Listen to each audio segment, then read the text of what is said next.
A graça e a paz, queridas. Quando a gente pensa assim, Senhor, o Senhor já falou tudo. Mas, meu Deus é mais que abundante. Que alegria estar aqui com vocês, mulheres. Eu sei que o dia tem sido especial. E o Senhor tem ministrado aos nossos corações. E vai chegando esse momento assim, o corpo já começa a pedir um descanso, né? Parece que o cérebro já não está apreendendo as informações. Mas eu quero orar para que o Senhor renove a sua mente. Amém? Senhor, nós te louvamos.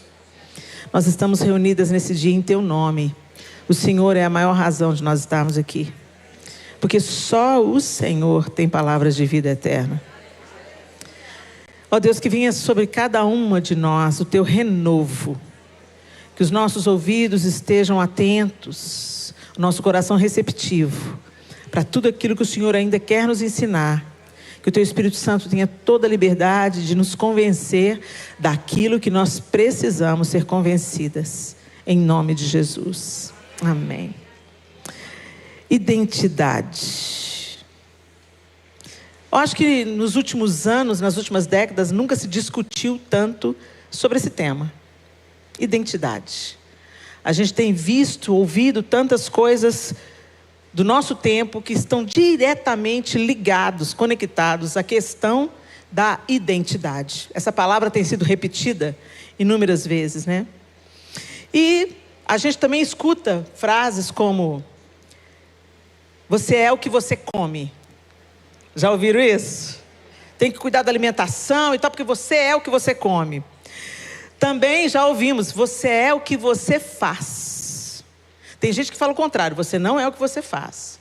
Mas tem gente que afirma isso: você é o que você faz.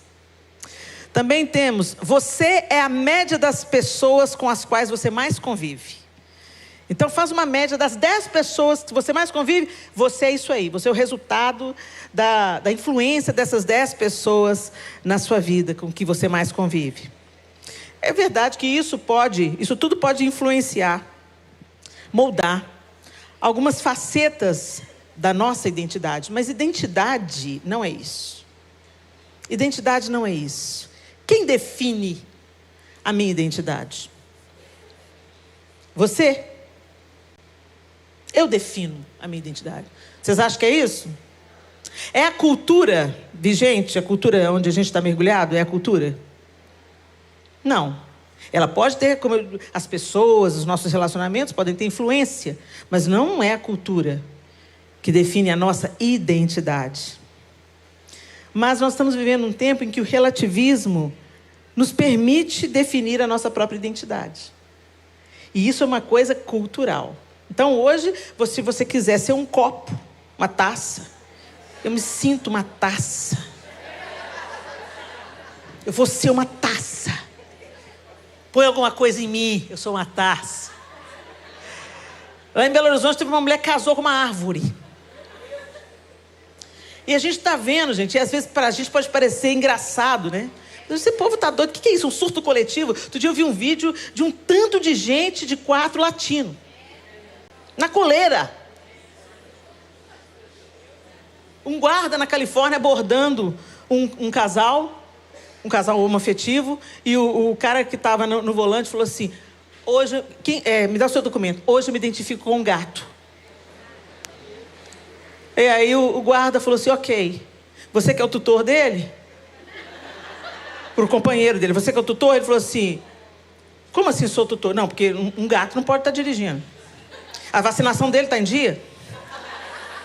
Porque se o senhor continuar afirmando isso, eu vou ter que te recolher, levar para um abrigo de animais, eu vou ter que checar suas vacinas. E aí, eles ficaram assim: o que eu faço agora? Meu Deus, as pessoas estão perdidas.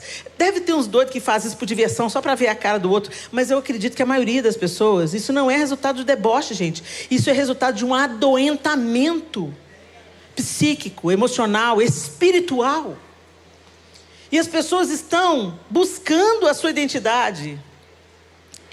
Elas estão abraçando esse tipo de coisas, esses tipos de anomalias. E aí a gente pensa assim: por que a gente está tendo tanta questão na identidade? Mesmo nós que somos mulheres cristãs, a maioria de nós, desculpem os rapazes, nós que somos mulheres cristãs, eu escuto muito mulheres e eu vejo que também tem uma questão de identidade. Ninguém está querendo se sentir uma árvore, nem um copo, nem coisa parecida, mas a gente tem outras questões. A gente começa a viver uma vida acreditando sim que a gente é validado por aquilo que a gente faz. Que a gente é validado pelo carro que a gente dirige, pela bolsa que a gente compra. Isso também é adoentamento, gente. E por que isso tudo? Porque o mundo jaz no... Quem está mandando e desmandando aqui, por enquanto, é o diabo, gente. Deus deu o mundo para o homem e o homem entregou a Satanás.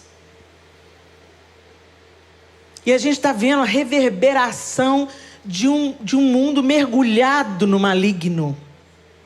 E nós estamos aqui como Igreja do Senhor para contar para as pessoas que elas não precisam ser escravas de Satanás, nem da cultura, nem desse século, que há liberdade, que há vida, que há renovo, que há reconciliação e que nós podemos voltar a viver o plano A.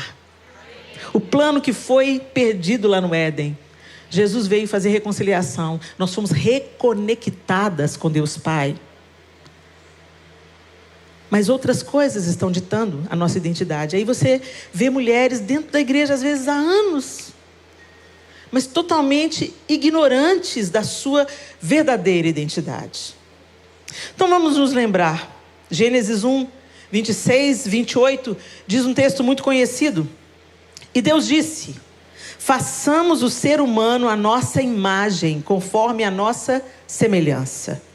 Tenha ele domínio sobre os peixes do mar, sobre as aves do céu, sobre os animais domésticos, sobre toda a terra e sobre todos os animais que rastejam pela terra. Olha, Deus está dando domínio da terra na mão do homem. Assim Deus criou o ser humano à sua imagem.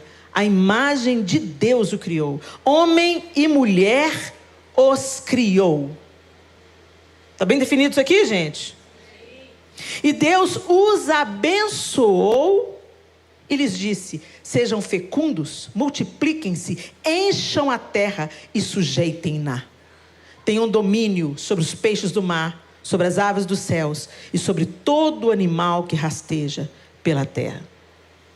Está aqui o plano de Deus, é muito simples.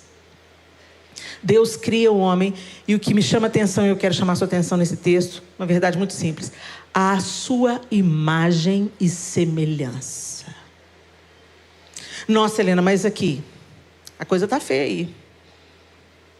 A coisa está feia, porque tem tanta ruindade nesse mundo.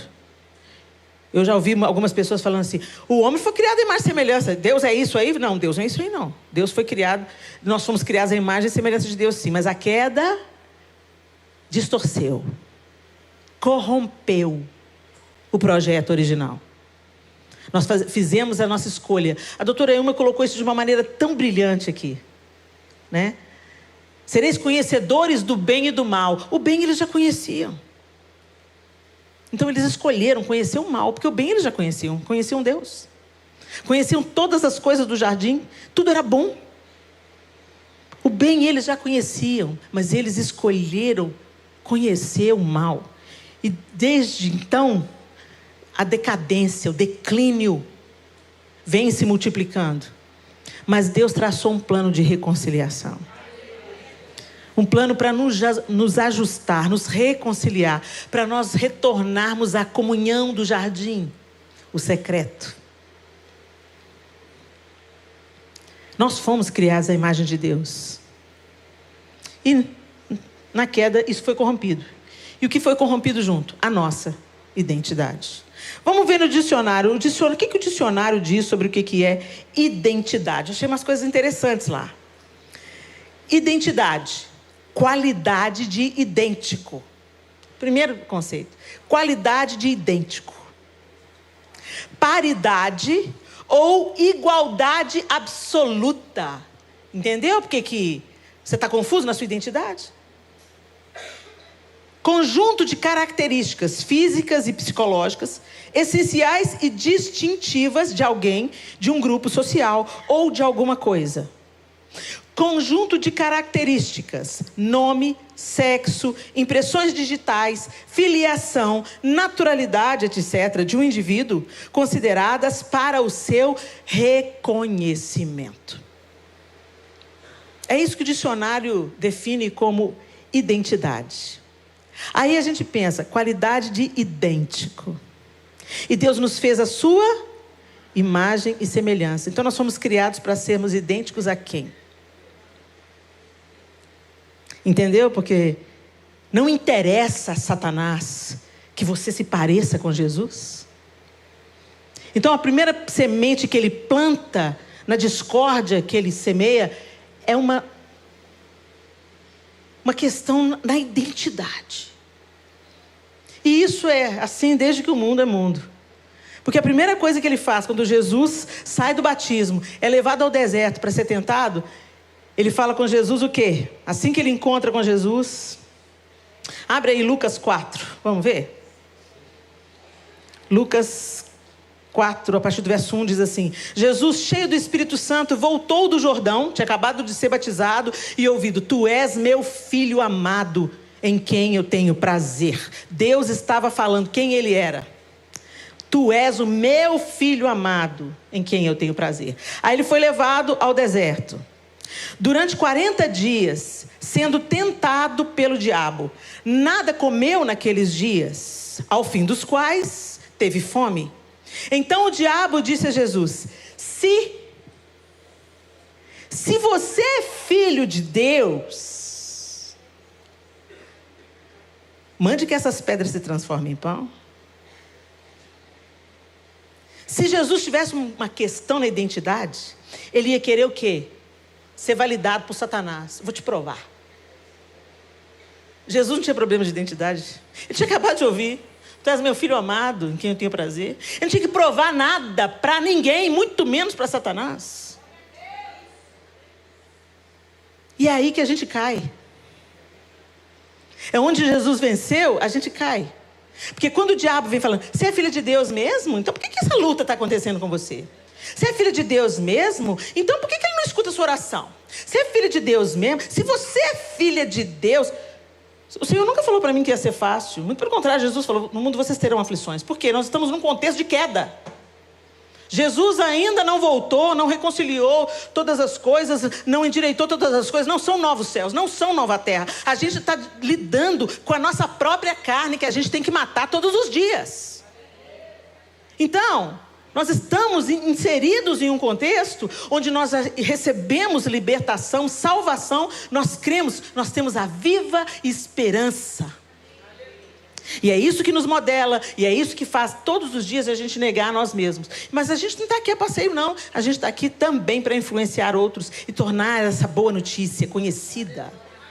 Porque Satanás tem escravizado muitas pessoas na questão da identidade. Pessoas confusas, pessoas que fazem tudo para ganhar dinheiro porque acham: o dia que eu tiver sucesso, eu vou ser respeitado, eu vou ser amado. Querido, quem te ama de verdade, te ama com chinelo de dedo. Você não tem nada para oferecer, a pessoa te ama, porque ela te ama. Deus não me amou porque eu merecia alguma coisa. Foi de graça. Graça, graça. Eu não tenho mérito nenhum para merecer o amor de Deus. E da mesma forma, Ele tem amado outras pessoas através da minha e da sua vida. Nós somos as ferramentas. Nós, alcançados pelo amor de Deus, deveríamos ser o prolongamento, né? A extensão do amor dele à humanidade caída e confusa. Mas aí o que acontece? Mesmo sendo igreja do Senhor, nós também estamos confusas. A gente tenta ser validada pelo nosso ministério, pelo dom, pelo cargo na igreja, pelo diploma, pelo dinheiro, pelo status, pela bolsa de marca, como eu já disse, pelo bairro que a gente mora, pelas marcas das roupas que a gente veste. Fala sério, gente. Como minha mãe sabiamente dizia: investe no que é eterno, porque caixão não tem gaveta. A gente não leva nada. A gente leva o que é eterno. E a gente deixa o que é eterno. Um legado para uma próxima geração. De testemunho, de amor, de favor, de misericórdia. É isso que a gente deixa. Porque até o dinheiro, se a gente deixa, daqui a pouco, não vai ter nem herança, né, gente? Vai ficar tudo para o governo. Isso não é importante. Importante é como nós estamos vivendo a nossa identidade. Jesus foi tentado ali naquela tentação, na sua identidade, questionado no seu poder e na sua autoridade. Mas ele saiu daquele confronto com Satanás vitorioso. Por quê? Porque ele sabia quem ele era. E quando você sabe quem você é, você não precisa se apoiar em nenhuma outra coisa, a não ser naquilo que Deus pensa a seu respeito.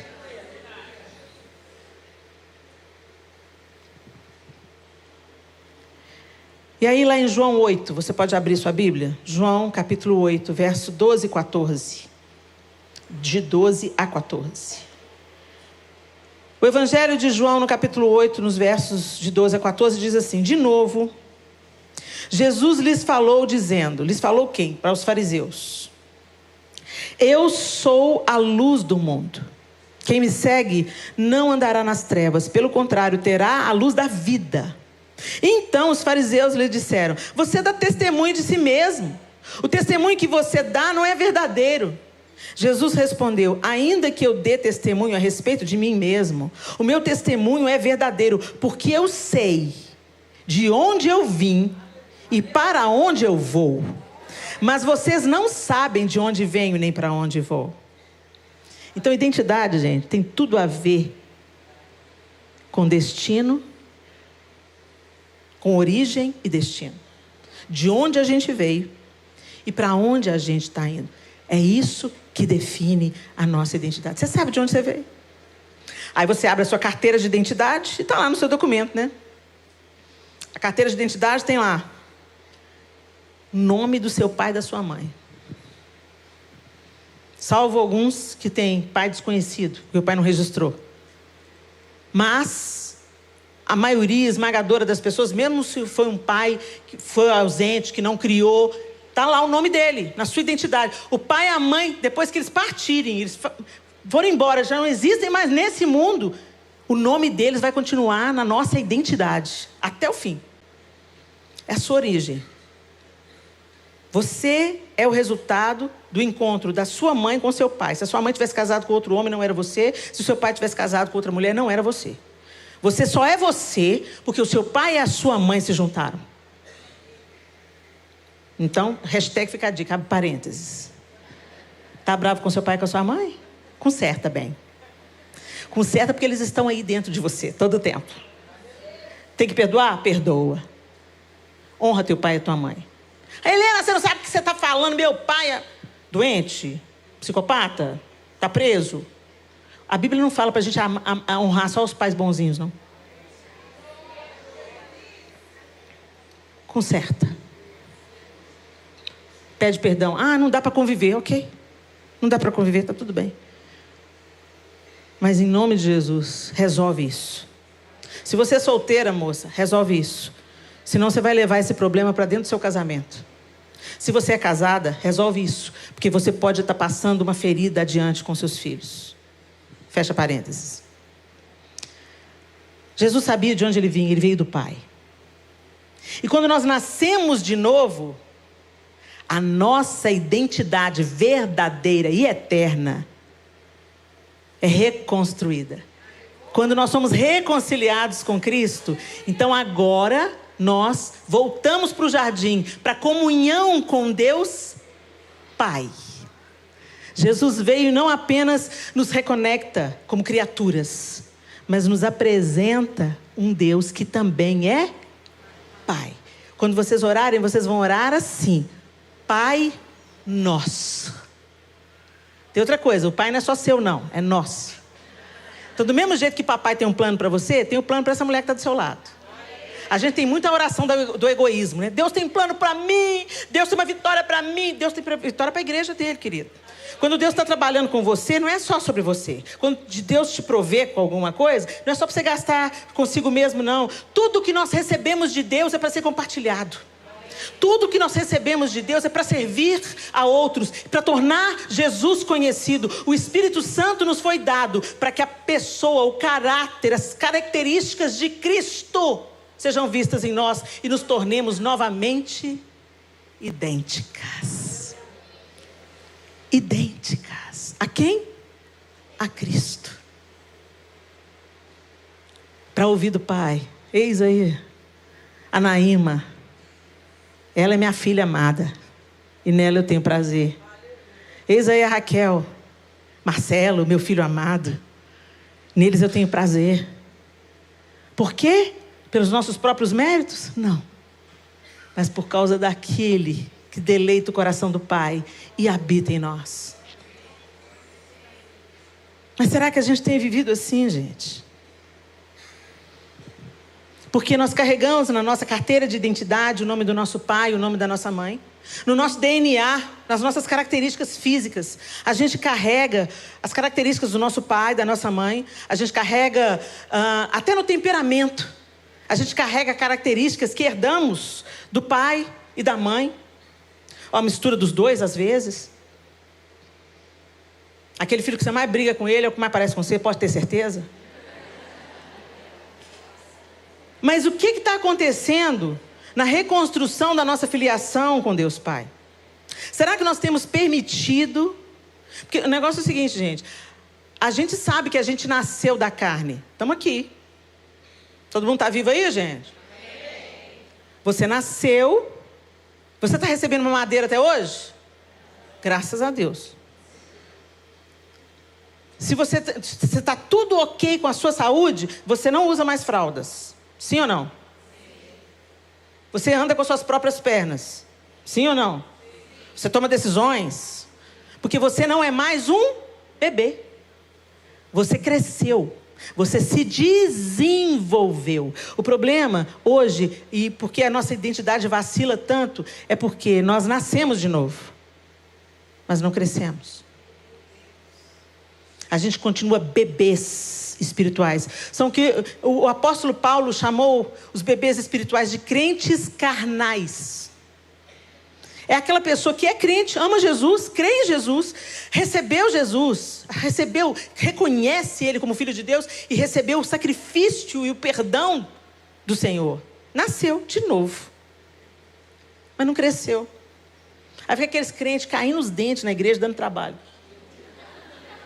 Aqueles crentes com 20 anos de igreja, falando, envolvido na confusão e na fofoca, no meio dos filhos de Deus.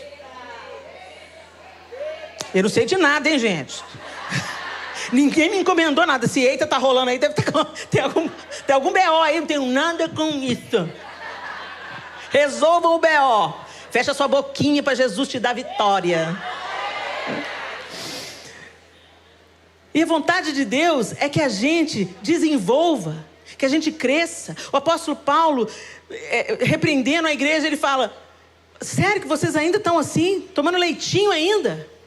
Já era para vocês terem saído dessa fase. Já era para vocês terem avançado no reino e na vontade de Deus. Mas vocês estão aí ainda com a mesma confusão de sempre. E aí, a gente olha para a gente hoje, o retrato da igreja hoje no Brasil. Posso falar da igreja no Brasil, de outros países eu não conheço não, mas vamos falar da nossa realidade. Quanta imaturidade, gente. Quanta meninice. E eu estou me incluindo no meio, tá? Sou superior a ninguém, não. Vaidades. Exigências tolas. A gente realmente acredita que a gente é validado por aquilo que a gente faz? Então, se amanhã o Senhor me convocar para lavar banheiro, eu não sou mais digna do amor dEle, do perdão dEle, da misericórdia e da bondade dEle? Nós fazemos essas separações. Os grandes, isso é grande na terra é Jesus. E nós deveríamos ser cópias idênticas dele. Porque é ele em nós a esperança da glória. É Cristo brilhando em nós, se derramando em nós. Os feitos dele manifestos através de nós. Pela graça e misericórdia dele. Não porque a gente mereça. Mas porque na sua misericórdia, bondade e amor, ele quer nos fazer um reflexo do seu amor, da sua bondade na terra. Mas isso não nos torna superiores a ninguém, gente. Nós não somos melhores porque somos evangélicos. Eu estou lá, defendendo as minhas bandeiras, aquelas que eu acho que eu tenho que defender. E aí eu conheço Israel não só de ouvir falar. Eu conheço de ir, de conhecer pessoas, de ter amigos, relacionamentos profundos lá. É um povo que eu aprendi a amar, mesmo sabendo das nossas diferenças. Mas eu creio no capítulo 9, 10, 11 de Romanos, que fala que até se completar o número dos gentios, o véu vai continuar sobre os judeus, mas no tempo que se completar a plenitude dos gentios, os gentios que tiver que ser salvos serão salvos, o véu vai ser tirado e Israel será salvo. Eu creio nisso firmemente. E eu acho que eu posso fazer parte disso. Eu posso ser um testemunho vivo de Jesus na vida de quem eu conheço lá em Israel, dos meus amigos judeus, dos meus amigos árabes israelenses. Eu posso ser luz na vida deles. Aí eu estou lá defendendo alguma coisa porque eu conheço. Eu estou defendendo o que eu conheço, não é o que a Globo me contou, não. Não é que o jornalzinho vagabundo e pago. Eu conheço.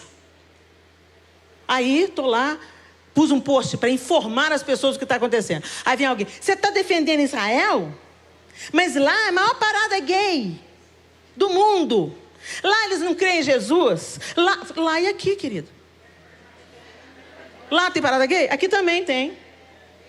Lá não receberam Jesus? Tem muitos aqui que ouviram, não quiseram, não creram. Por que você acha que você é superior? Eles precisam de salvação lá? Precisam. E a gente aqui.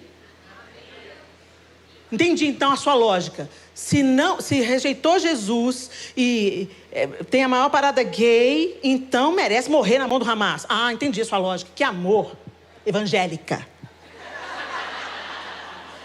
Que evangelho é esse, gente, que a gente está vivendo? Agora eu duvido da salvação da irmã? Não. Quem sou eu para duvidar da salvação de ninguém? Estou aí crendo na minha pela misericórdia e graça de Deus. Mas eu reconheço a meninice. A distorção da identidade, ela pode parecer com qualquer pessoa, menos com Jesus. E é aí que eu quero falar com vocês. Antes da fundação do mundo, olha o que Efésios diz. Antes da fundação do mundo, Deus nos escolheu nele para sermos santos e irrepreensíveis diante dele. Em amor, nos predestinou para ele, para sermos adotados como seus filhos, por meio de Jesus Cristo, segundo o propósito de sua vontade, para louvor da glória de sua graça, que ele nos concedeu gratuitamente no amado. Nele temos a redenção pelo seu sangue, a remissão dos pecados, segundo a riqueza da sua graça, que Deus derramou abundantemente sobre nós, em toda a sabedoria e entendimento. Efésios 1, de 4 a 8. O apóstolo Paulo está falando na sua carta aos Efésios, a maneira como o Senhor nos escolheu antes da fundação do mundo. E nos escolheu nele para sermos santos e irrepreensíveis em Jesus Cristo. Significa que nós não conseguimos ser santos e irrepreensíveis na nossa própria vontade, no nosso próprio esforço. Então o que a gente precisa fazer? Entrar no quarto, fechar a porta e conhecer o Deus a quem você diz que ama. Você fala que ama, mas só abre a Bíblia no domingo. A gente arruma tempo para quem a gente ama. Ah, estou muito ocupada. Ama nada. Quando eu namorava o João, eu fazia tudo para ter um tempinho com ele. Que fosse um encontro de 5 minutos para tomar um café no dia. Teve um dia que ele pegou a bicicleta lá na casa dele e foi até na minha casa, que não era perto, de bicicleta, só para me dar um beijinho. Quanto mais a gente cresce em intimidade, mais a gente quer crescer. Aí a gente não quer ser essa namorada. O noivado não dá mais, a gente quer casamento. Quando eu ia despedir do João no portão, era um sofrimento. Não quero que você vá embora. Calma, Helena, o casamento está chegando, o casamento está chegando. Sabe, aquela coisa assim, eu não quero mais ficar separada do João. Eu quero ficar com ele, tamo aí. Vai fazer 35 anos mês que vem. Glória a Deus. Pela bondade e misericórdia de Deus. Essa vontade de ficar junto. Então, muitas vezes a gente fala, Senhor, eu sou apaixonada pelo Senhor. Mas você só vem beijar o Senhor aos domingos. De congresso em congresso. Só profundamente envolvidas com Ele. Nossa identidade vai ser restaurada. Eu sou muito explosiva. Vocês nem viram, né? Vocês não sabem de nada. E ao longo desses 35 anos, o que aconteceu? Eu me acalmei um pouco, né, João? E por que eu me acalmei um pouco? É Jesus, certamente. Ele é o primeiro. Trabalhando incessantemente, né, Pai? Mas eu comecei a assimilar coisas do João. Tem hora que a gente fala a mesma coisa ao mesmo tempo. A gente só olha um para o outro e já sabe tudo que está rolando. Se falar uma palavra. Os nossos filhos falam assim, não, vocês param, porque até espirrar junto a gente tem espirrado ultimamente. A gente começa a cantar uma música junto, a mesma música ao mesmo tempo. Isso virou uma piada interna já na nossa família. Os meninos falam, não, pode parar. Vocês combinam, só pode. Conexão. A gente se conhece. A gente se misturou. Não só nos nossos filhos, mas pela intimidade um com o outro. Ele me temperou. Ele me apaziguou. Glória a Deus. Porque se eu ainda lido com a minha ira, você imagina se não tivesse, Deus tivesse posto essa ferramenta. Você imagina se Deus tem bom humor, né, gente?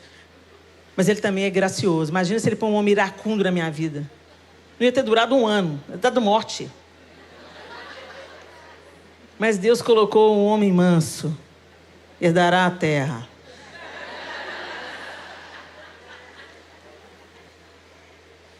A minha identidade já estava pronta quando nós nos conhecemos. Mas a convivência com Ele mudou muita coisa em mim. E o Senhor quer andar com você numa intimidade tamanha que sem você perceber, sem você forçar a barra, sem tentar parecer espiritual para as outras pessoas, naturalmente, a vida de Cristo vai fluir da vida de você. Aí até mesmo você se surpreende. Alguém te fala uma coisa que em outra situação você ia dar os 2 pés no peito dela. Você fala assim, minha querida, tá tudo bem. Aqui, quando você estiver mais calma, a gente continua essa conversa. Aí quando você dá as costas, fui eu? Eu não me reconheço. É isso aí, você não se reconhece mesmo não, porque Jesus está te pondo no eixo. Mas para isso, gente, você precisa de ter intimidade. Você precisa de colar em Jesus.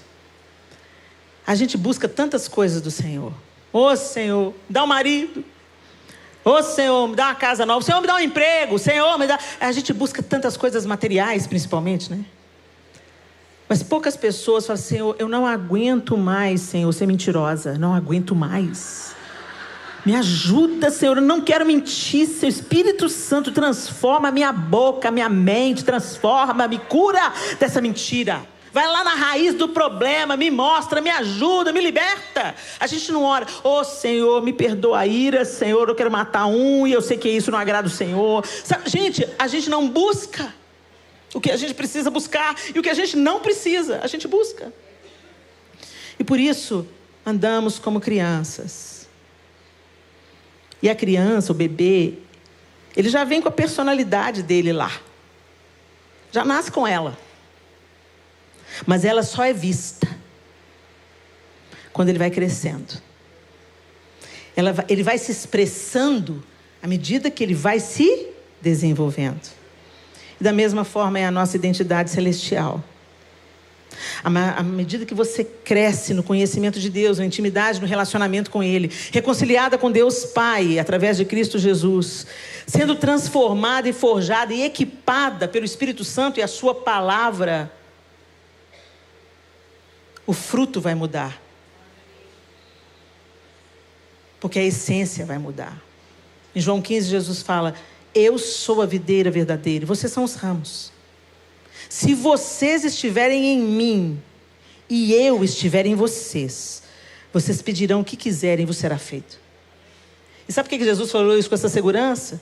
Porque se nós estivermos nele e ele em nós, a gente não vai fazer orações loucas nem egoístas. Nós vamos orar alinhadas com aquilo que o Espírito Santo tem para nós.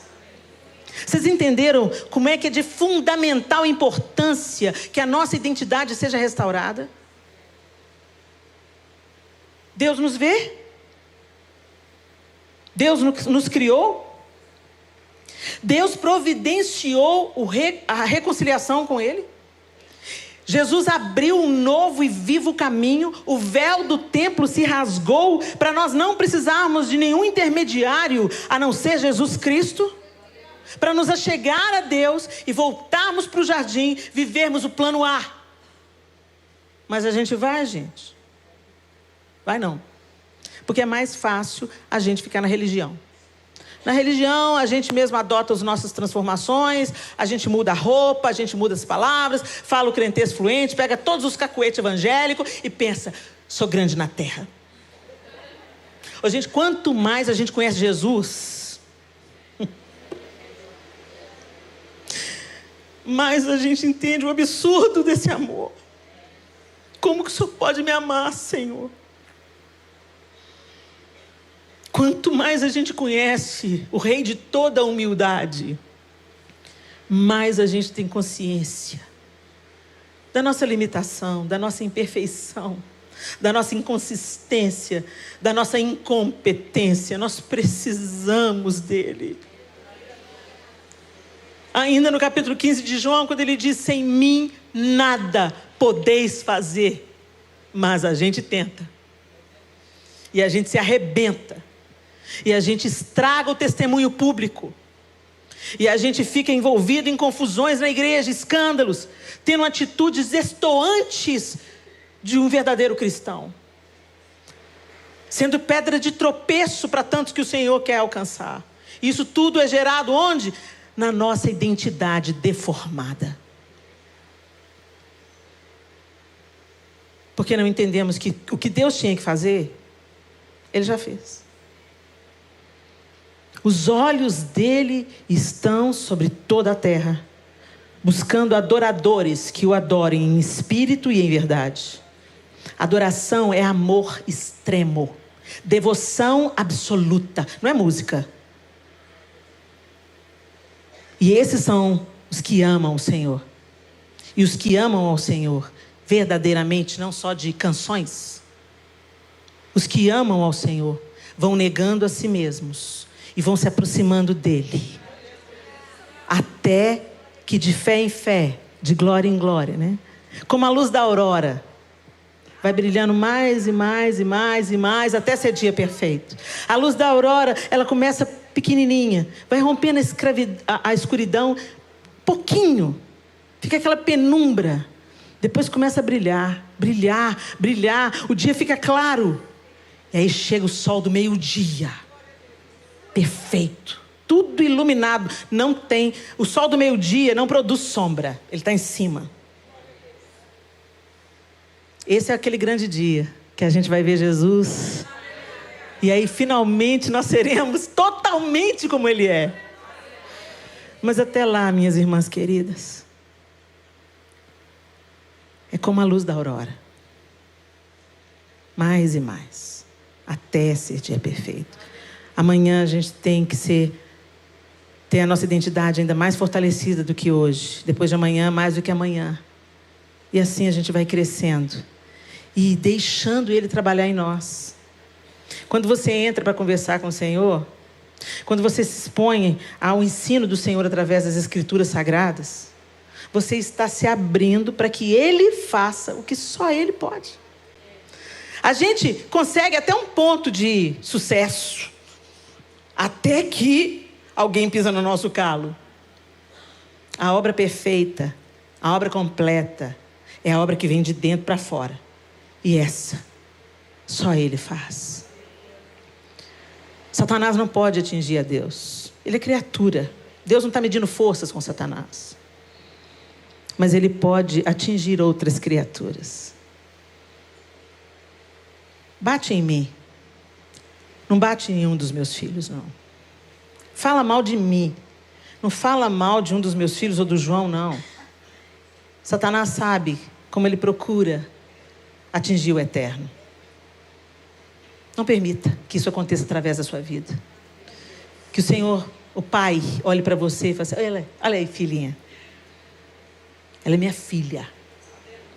E nela eu tenho prazer, eu tenho alegria. Eu conheço. Feche os seus olhos. Eu sou a luz do mundo. Quem não me conhece anda em trevas. A ignorância sobre Deus destrói a nossa vida e nos deixa enganadas acerca da nossa identidade. Jesus tinha total entendimento de quem Ele era. No meio da crítica dos judeus, Ele disse: eu sou a luz do mundo.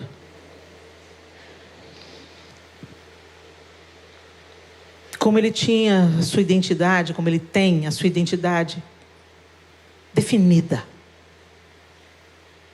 O Filho unigênito que se tornou o primogênito abriu o caminho para que eu e você entrássemos.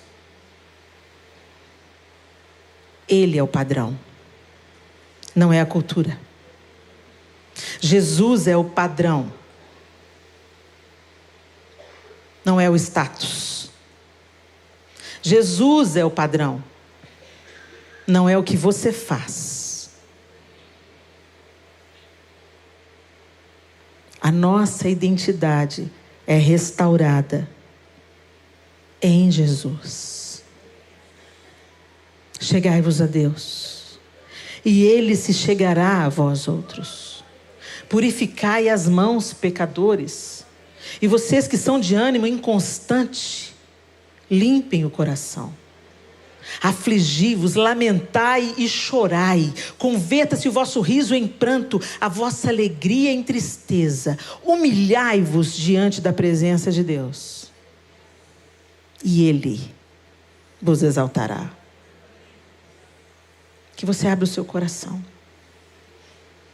Negue-se a si mesmo. Entra no seu quarto. Fecha a sua porta. E fala: Senhor, eu preciso de crescer. Eu nasci de novo. Agora eu preciso de comer coisas mais sólidas. Me alimentar do pão da vida que é o Senhor. Vencer os medos, as inseguranças, as mentiras que todos os dias a sociedade me conta. O jornalismo me conta. As revistas de moda me contam. Meu Pai Celestial me diz: esse é o padrão. Senhor, nós te louvamos por esse tempo tão precioso na tua presença. Te louvamos porque o Senhor tem derramado do Senhor através das suas filhas. Te louvamos porque tantas mulheres se mobilizaram para que esse dia acontecesse. Obrigada, Senhor, por tudo que aconteceu aqui desde o primeiro momento. Na verdade, desde antes de tudo acontecer. Tudo que foi organizado, tudo que foi pensado, tudo que foi preparado para criar uma atmosfera de ministração ao coração de cada uma de nós, suas filhas. E também seus filhos que estão aqui. E eu te peço, Deus, que nós não sejamos apenas ouvintes, mas praticantes daquilo que aprendemos. Que não nos esqueçamos do que a tua palavra nos ensina. Que temos o convite do Senhor, entremos no nosso quarto, fechemos a nossa porta e conheçamos e prossigamos em conhecer o Senhor. Ajuda-nos e perdoa-nos, porque tantas vezes outras coisas tomam um lugar que deveria ser só teu no nosso coração. Desperta-nos, ó Deus. Não permita nós ficar como nós estamos. Que a gente seja despertada, desafiada. E que a gente aceite o desafio. Para que o Senhor nos transforme. De fé em fé. De glória em glória. Até esse dia perfeito. Que a nossa casa seja abençoada. Pela tua vida em nós. Que o nosso trabalho, nossa universidade, o ministério na igreja, por onde a gente andar, que todos ao nosso redor vejam o reflexo da tua vida em nós. Nós nos rendemos, queremos nos expor à tua palavra, à tua verdade, à tua presença, a fim de que o Senhor se manifeste através de nós. Em nome de Jesus, Pai, nós oramos. Amém e amém. Deus abençoe vocês.